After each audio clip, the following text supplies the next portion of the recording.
తిరుమల వెంకటేశ్వర స్వామి దేవాలయం స్వామివారికి నివేదనగా సమర్పించేటువంటి పవిత్రమైనటువంటి లడ్డూ తయారీలో ఉపయోగించేటువంటి ఆవు నెయ్యి కలుషితమైనదని, అందులో అనేకమైనటువంటి జంతువుల యొక్క కొవ్వు పదార్థాలు,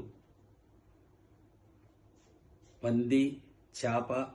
సంబంధించినటువంటి నూనెలు తోటి కలుషితం చేశారని, ఇంకా ఇతర నూనెల్ని కలిపి కలుషితమైనటువంటి ఆవు నెయ్యితోటి లడ్డూలు తయారు చేయించారని, ఇది కలుషితమైనటువంటిది అనేటువంటి దాన్ని నిర్ధారణ చేస్తూ దేశంలో ప్రముఖమైనటువంటి ఆహార పదార్థాల పరిశోధన ప్రయోగశాలల యొక్క నివేదికలు